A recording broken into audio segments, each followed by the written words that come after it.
My own son looked me in the eye on Christmas Eve and said, "You've lived long enough, Dad. I'm not wasting a dime on you." And that's when it hit me.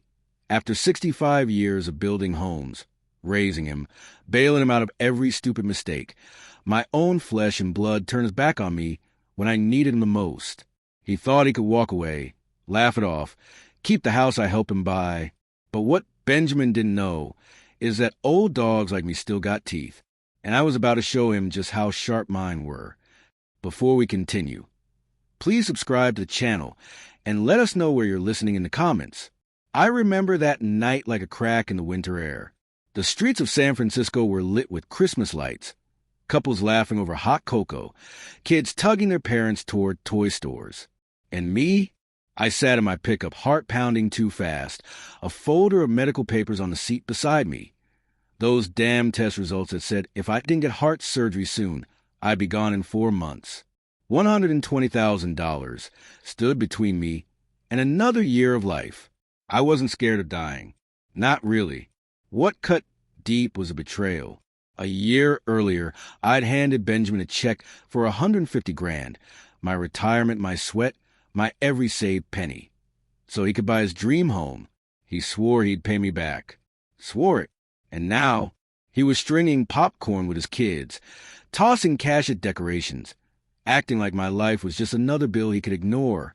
I walked up his driveway that night, lights blinking red and green, Santa wobbling on the front lawn, and knocked. My chest was tight, but not from the heart, from the rage, because I already knew this wasn't just a father asking his son for help. This was the start of a war, and the moment he opened that door, everything between us shattered. That was the night I stopped being his father and started being his reckoning. I can still hear the creak of that front door, the smell of pine needles and cinnamon candles rushing out like some cruel joke.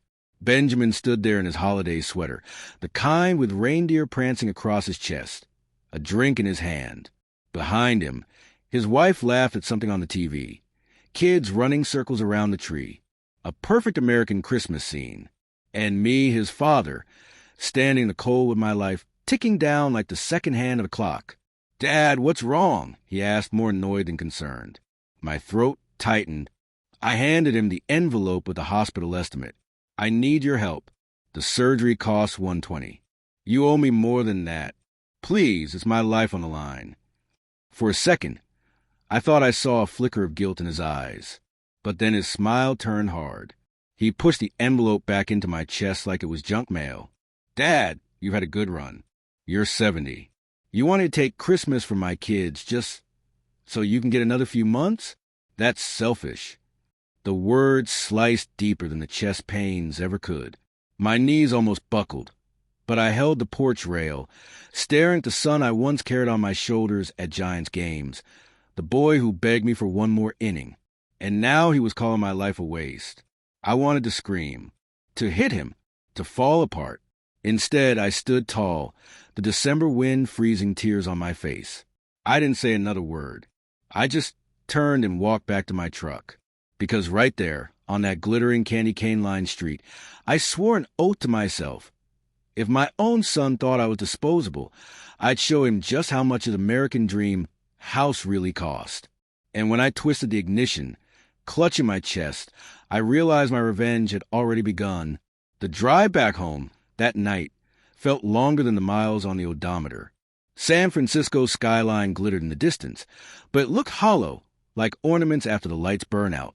I gripped the steering wheel, each heartbeat thudding like a hammer on thin glass. The doctor's words echoed in my head.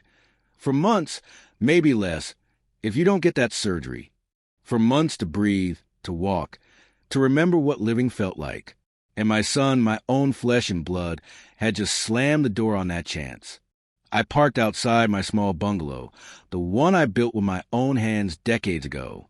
The wood siding was chipped, the porch sagged, but it was mine. I sat in the silence for a while, hands trembling.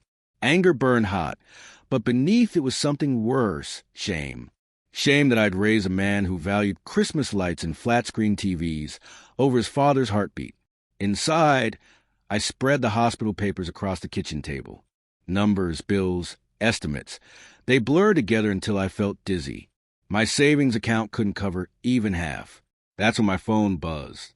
Henry, old friend, old drinking buddy, the one man who'd been there when Benjamin signed that promise to repay me. "Jack," he said, voice low and steady, "I heard what happened. You can't let him get away with this." I stared at the photo on my fridge, me, Benjamin, and Henry at a barbecue 15 years ago. All smiles and sunburns. My throat tightened. "He thinks I'm already dead, Henry. But I'm not. Not yet." Henry paused. "Then fight. You've got proof. You've got me. And I know a lawyer who doesn't scare easy." And that was the first night I realized this wasn't just about money or surgery. It was about dignity. About making sure my son couldn't rewrite the story of my life. When I finally laid down, chest aching, I whispered to the dark, "Benjamin has no idea what storm he just unleashed." The next morning, the world outside was still draped in holiday cheer, but inside my chest there was nothing but steel resolve. I poured myself a cup of bitter black coffee, the kind that scratches your throat, and spread the evidence across my kitchen table. Bank transfers, signed notes, text messages where Benjamin promised repayment. Every line of ink was a reminder. He owed me more than money. He owed me respect. Henry showed up just after sunrise, carrying a box of old files and his familiar, crooked grin. "You look like hell, Jack," he muttered, pulling out a chair. I laughed without humor. Hell looks better than I feel. He opened the box and laid down copies of messages, receipts, even photos of that day Benjamin signed the agreement. Henry had kept it all. "Told you," he said, tapping the papers. "I knew someday we might need these." By noon, we were sitting across from Oliver, Henry's lawyer friend. He was younger, sharp suit, sharper eyes. He studied me for a long moment before speaking. "Mr. Jackson, you don't just have a case. You have a slam dunk. But your son, he's going to fight dirty. Family cases always do." I leaned forward, every wrinkle on my face carved by years of building homes, raising a family, fighting to keep it all together. "Oliver, I'm already dying. Dirty doesn't scare me." He nodded slowly. "Then let's make this official. First step is sending him a demand letter. It'll light a fire under him. And when he calls, because he will, you record every word." That night, I sat by the glow of my modest Christmas tree, a single string of lights flickering. My heart was weak, but my will was iron. Benjamin thought he'd closed the book on me. But what he didn't know was that I'd just written the prologue to his downfall. The letter went out the first business day after New Year's. Oliver drafted it like a blade, precise, cold, impossible to ignore. It demanded full repayment of the $150,000 within 30 days or face legal action. We sent it by certified mail, and I swear I could feel the ground shift the moment it left my hands. I didn't have to wait long. 2 nights later, my phone lit up just after dinner. "Benjamin." I let it ring twice before picking up. Recorder already running. "You think you can threaten me with lawyers, Dad?"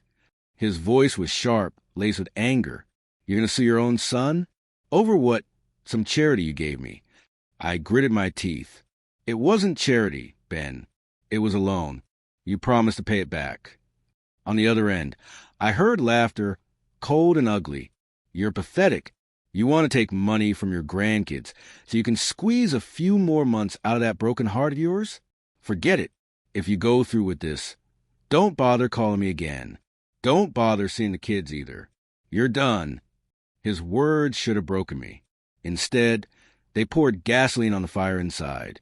I stayed calm, let him rant, every cruel word captured by the recorder. When he finally slammed the call down, the silence in my living room was deafening. I replayed the recording, his voice echoing to the speakers like a confession, proof raw and undeniable. I leaned back in my chair, hands shaking but steady enough to hit save. Benjamin thought he'd silence me, but what he didn't realize was that he'd just given me the weapon that would destroy him. January came in like a brass band, cold, loud, impossible to ignore. Oliver filed a complaint the first morning court opened after the holidays. I sat in his office, fingers drumming the stack of exhibits. The signed note, the bank transfers, Henry's sworn statement, and a recording of Benjamin telling me to rot. Watching Oliver type the filing felt like watching a surgeon stitch a wound closed. Precise. Final. You'll get a summons within a week. Oliver said, eyes flat, no sentiment. He'll either pay to avoid the mess, or he'll fight, and we take it to trial. Either way, you've put him in a corner. I wanted to tell him corners don't scare me. Truth was, corners sharpen you. Word spread faster than I expected. Henry told me he'd seen Benjamin pacing the dealership where he worked, jaw tight. Phone pressed his ear. A neighbor texted that Benjamin had been at the grocery, yelling about family betrayal so loud the cashier stopped bagging. Small public cracks, little pebbles that would later be stones. My name had become a headline in our neighborhood's group chat. Old man Sue's son. The pitying emojis were the worst. That night, I watched local news on mute, because in the background of every canned segment, I could almost hear the judge's gavel. My chest felt like someone had wrapped their hand around it. Not pain, warning. A reminder that time mattered, and that every move had to be counted.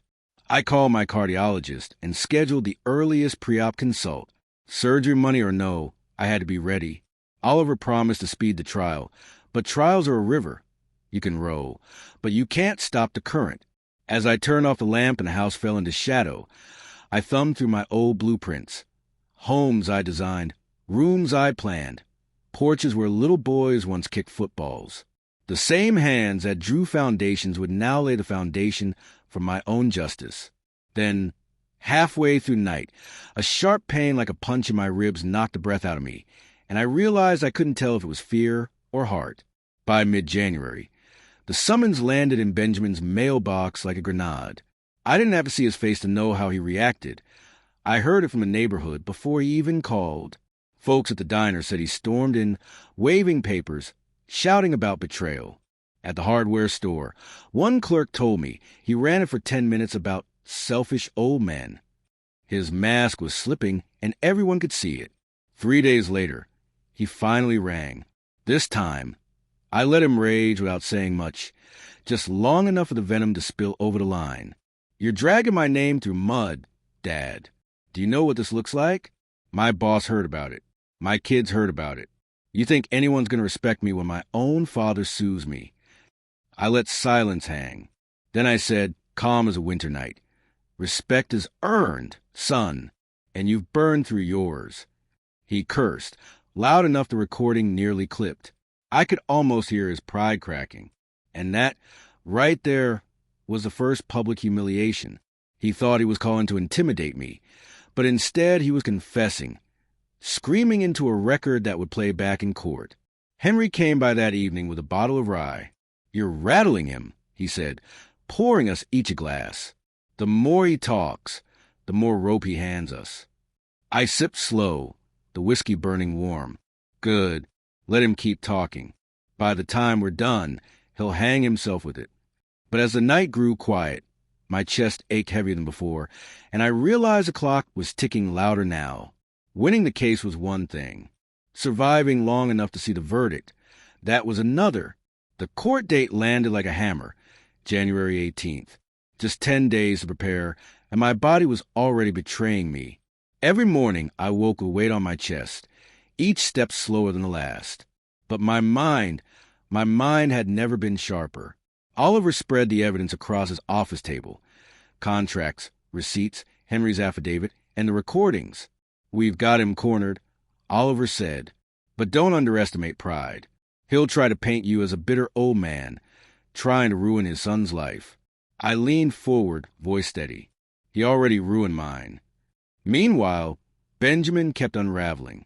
I heard he confronted Henry outside church, shouting that Henry was stabbing family in the back.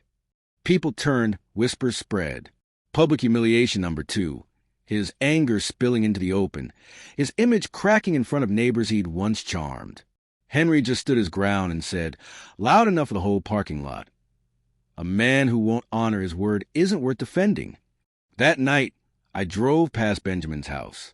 The lights were still up, but the glow felt different. Not warm. Desperate. A man tried to hold together a perfect picture as the frame splinters. Back home, I sat in the dark, stroking the old blueprint rolls I kept from my career. Every line reminded me of permanence, of building something that lasts. My son thought he'd build his life on comfort and charm, but I was about to prove his foundation was nothing but sand. And as the courthouse loomed closer, one thought kept me awake. When the judge spoke, the whole city would know who Benjamin truly was. The morning of a hearing, San Francisco's sky was the color of wet concrete, heavy and gray. I wore my only decent suit, one I hadn't buttoned since my wife's funeral. The fabric felt tighter now, my chest straining against it, but I forced myself upright.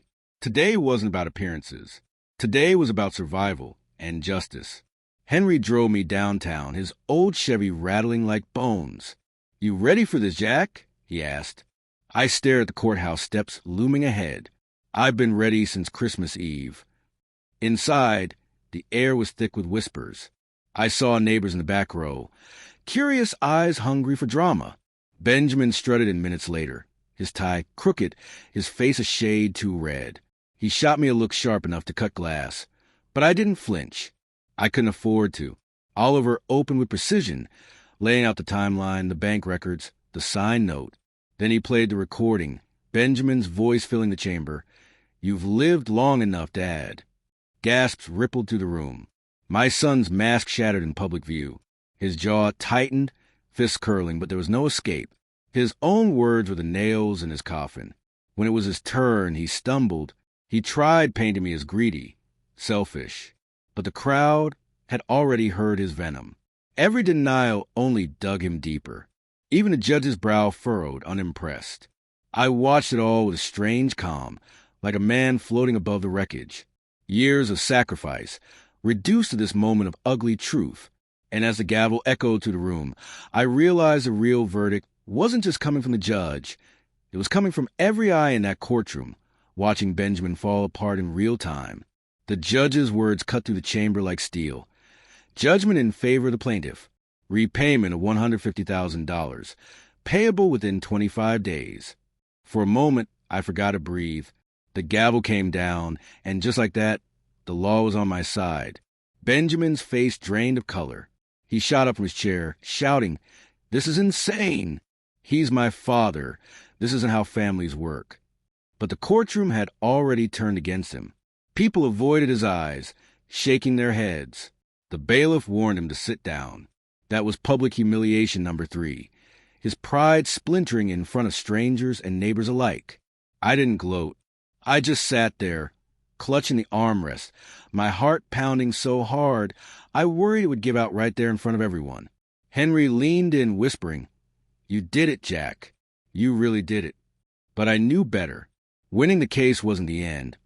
It was just another page. The judge's ruling meant Benjamin had to find the money, and he didn't have it. His house, the one I helped him buy, was the only way out.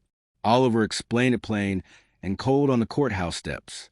If he can't pay, they'll force a sale. You'll get every dime, maybe more. That night, I lay awake listening to the rain against my windows. For the first time in weeks, I felt something close to hope. The surgery was no longer a dream. It was a countdown. But with hope came fear. I pressed a hand to my chest, the rhythm stuttering.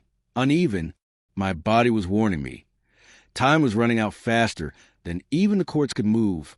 And in the silence of that stormy night, I realized justice had been won. But survival was still hanging by a thread. The weeks after the ruling were a blur of paperwork and phone calls. Benjamin tried every stunt he could, stalling, whining to clerk, even begging the judge for mercy. None of it worked. The order stood. 25 days. Pay or lose the house. Neighbors whispered about it at the corner cafe, at the barbershop, at church. I didn't need to hear the words to know who they were about. The son who wouldn't help his dying father. His name, once polished with charm, now dragged through mud. For the first time, people saw him for what he truly was. Henry drove me past the house one afternoon. Christmas decorations were gone, but the place looked bare, hollow. A for sale sign leaned against the porch, not yet planted in the ground. Benjamin stood on the steps, arguing into his phone. His voice carried down the street. "I can't lose this place. Damn it. He's killing me." His wife turned away, Her shoulders slumped. The picture-perfect family image was unraveling in broad daylight. Meanwhile, I met with my surgeon. He flipped through charts, speaking in clipped tones. We schedule late January. You'll need every dollar up front. No delays. His pen scratched the date onto a form, January 28th. A deadline carved in ink. Back home, I set the appointment card on my kitchen table, right beside the blueprints I used to draw. Plans for houses, plans for lives. Now, this was my final project. Survive the surgery, reclaim my dignity. I stared at the for sale listing online that night. The photos of rooms I'd financed, rooms that would soon pay for my heart. And as the cursor blinked on the screen, I whispered to the empty room. Benjamin thought this house was his future. He doesn't know it's about to become my salvation. By the third week of January, the for sale sign was planted firm in Benjamin's front yard, tilting slightly like a crooked gravestone. Cars slowed as they passed, neighbors whispering at the spectacle. His pride, the home he bragged about, the housewarming he paraded, was now an open wound for the whole street to see. Henry called me after driving by. Jack, you should have seen it. Folks crossing the street to avoid him, like he's contagious. He's crumbling. I closed my eyes, picturing it, not out of joy, out of justice. He'd left me to die, and now the walls he built on my sacrifice were collapsing around him. Oliver confirmed the sale within days. 160, he said, flipping through papers. After fees, you'll clear your 150 plus 10 extra. That's more than enough to pay the hospital in full. His tone was professional, but even he couldn't hide the glimmer of respect in his eyes. Not many men fight this hard, Mr. Jackson, especially at your age. I didn't respond right away. My heart thumped unevenly, a constant reminder that victory wasn't the end game. Survival was. I signed the papers with trembling hands. 2 nights later, Benjamin called again. His voice cracked, stripped of anger, laced with desperation. Dad, please don't let them take the house. I'll find another way. Just don't do this to me. I let the silence stretch, the weight of all his cruelty echoing in my mind. Then I said, steady as stone, you did this to yourself, son. The line went dead. I set the phone down, staring at the quiet glow of my Christmas tree. For the first time in months, I felt something like peace. But deep down, I knew the hardest part was still ahead. My own battle under the surgeon's knife. January 28 came like Judgment Day. Dawn broke pale and brittle. The sky a washed-out blue that felt more like February than January. Henry drove me to the hospital. The city rolling past in silence. Every stoplight a reminder that this could be the last ride I ever took. I carried nothing but a small bag and the weight of everything left unsaid. In pre-op, the world shrank to antiseptic smells and the steady beep of monitors.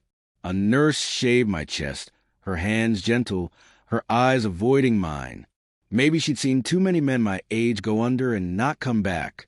The surgeon came in, crisp white coat, voice clipped. Mr. Jackson will bypass 3 arteries. High risk, but without it, you'll make February. Do you understand? I nodded. I'd lived long enough to know death wasn't something you argue with. But inside, I whispered the promise I'd made the night Benjamin turned me away. I will not leave this world beaten. They wheeled me into the OR, lights blinding overhead, the cold bite of steel against my skin. The anesthesia mask lowered, the hiss of oxygen loud in my ears. My chest tightened, not from fear, but from a memory of Benjamin's words. You've lived long enough, Dad. As the drugs pulled me under, I clung to one thought like a lifeline. This isn't the end. This is the turning of the page. And then nothing but darkness, silence so deep it felt like the pause between heartbeats. When I opened my eyes again, it was to the dim glow of recovery lights and the distant sound of Henry's voice. You made it, Jack. You're still here. But lying there, tubes in my veins, stitched and stapled, I realized surviving the table was only half the battle.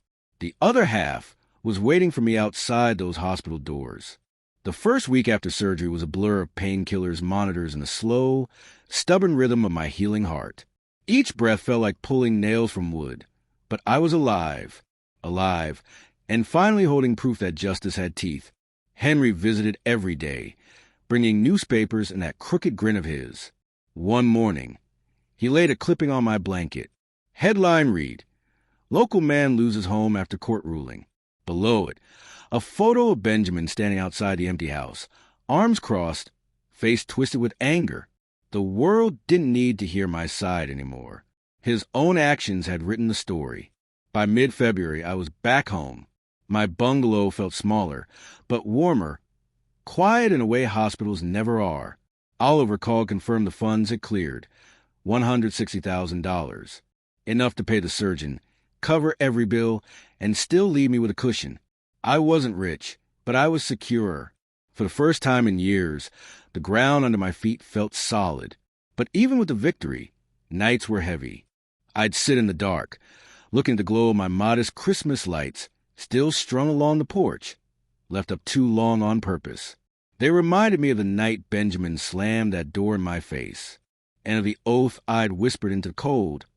I won't die as victim. I hadn't. I'd lived. I'd taken back what was mine. But deep down I knew the story wasn't over. Because revenge isn't just about winning. It's about the final reckoning, the moment the guilty realize there's no road back. And as the year rolled on, one thought carried me toward the next Christmas. Benjamin hadn't felt the full weight of the betrayal yet, but soon he would. The year slid by like sand through a glass. My scars healed. My breath grew stronger, and every morning I felt a little less like a man on borrowed time. By December, the city was glittering again. Lights strung across Market Street. Store windows painted with snowflakes, carolers braving the cold.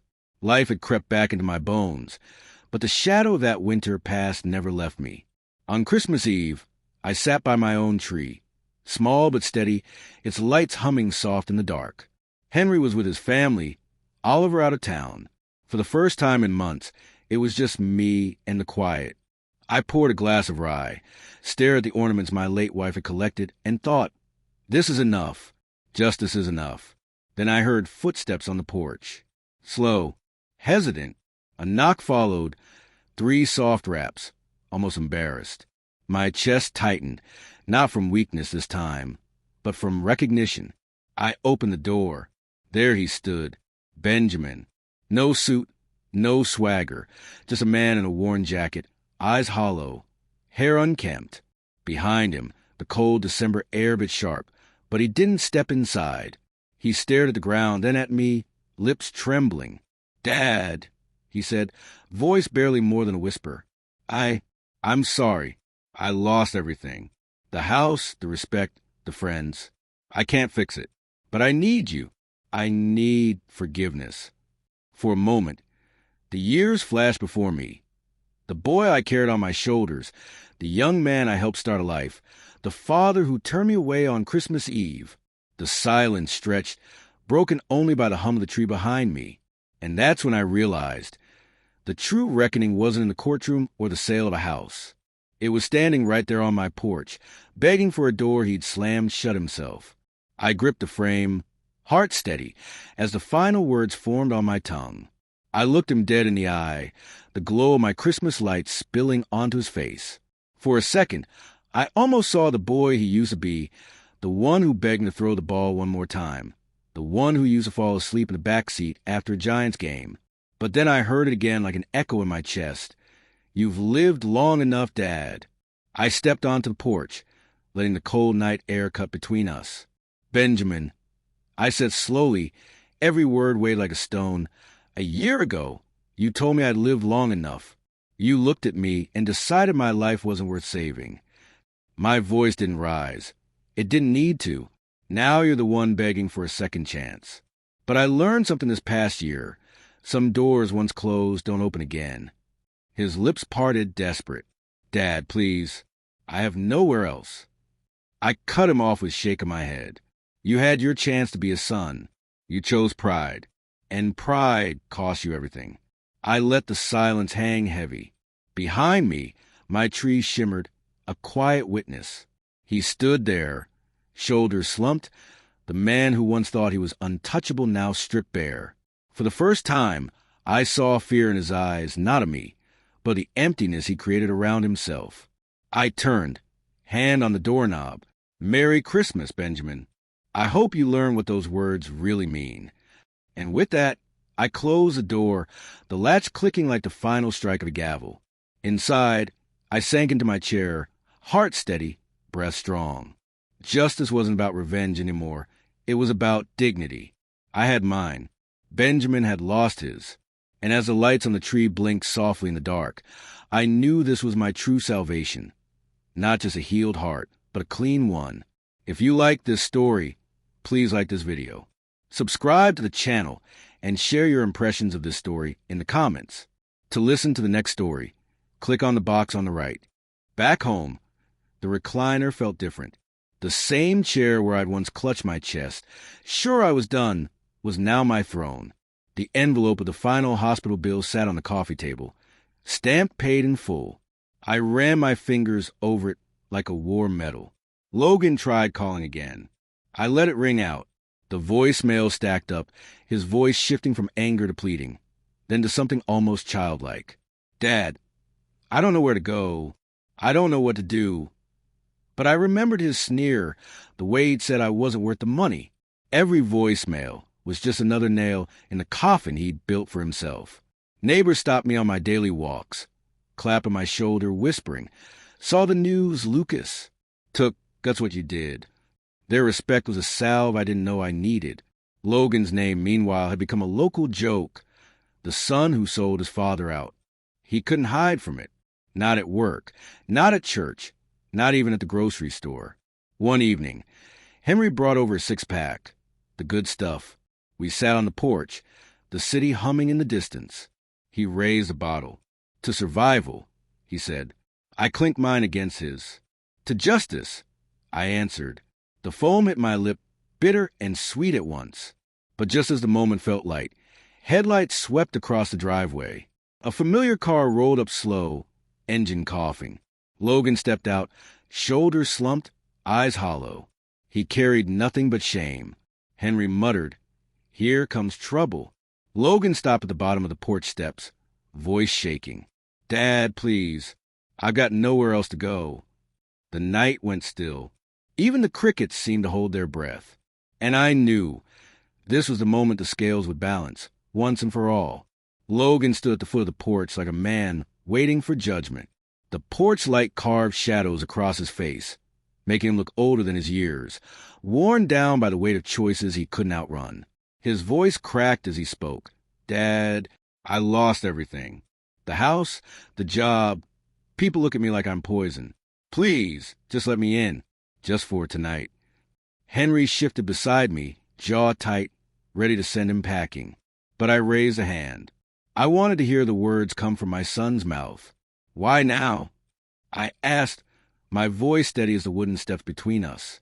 "Why come crawling when the world's finally showing you what I already knew?"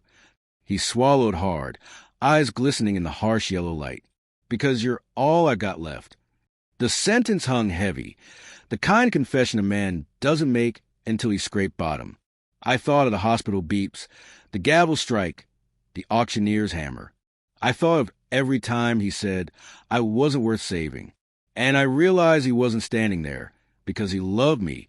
He was there because he wanted shelter from the storm he created. "You made your bed," I said, my voice low, cold final. "And you burned the roof over it, too." For a moment, something flickered in his eyes. Anger, maybe, or shame. He gripped the railing like he wanted to climb, but Henry stood up, broad and unyielding.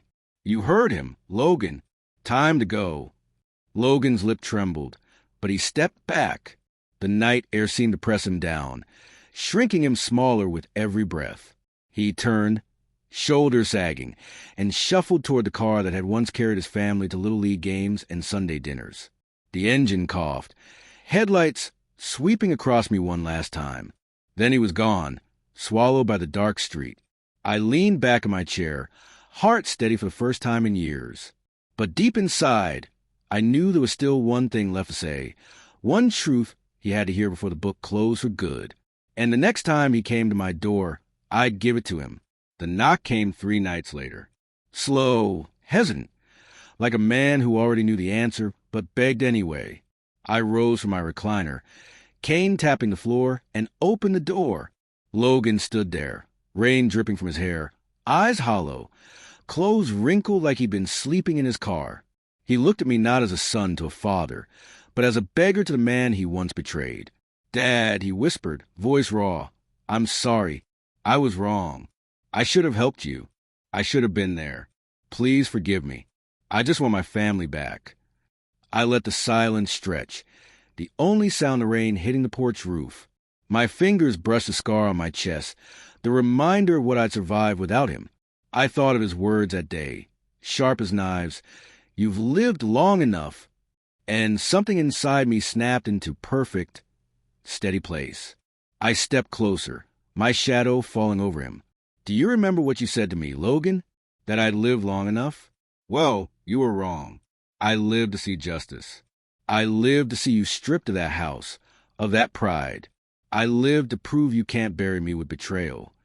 His eyes filled, lips trembling. "Dad, please." But I cut him off. My voice was calm, ironclad. "You told me my time was up.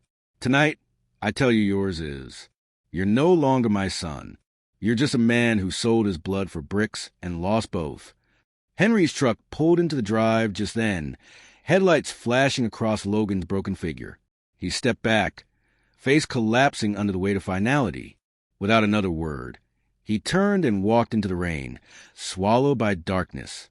I stood on the porch, breathing deep, the scar on my chest aching but alive. The storm passed, leaving the night clean, the air sharp with renewal. I lowered myself into the old recliner, the same one where I once thought I'd die. Only now, it felt different, lighter, righteous, because I had lived long enough to see justice done. If you like this story, please like this video. Subscribe to the channel and share your impressions of this story in the comments.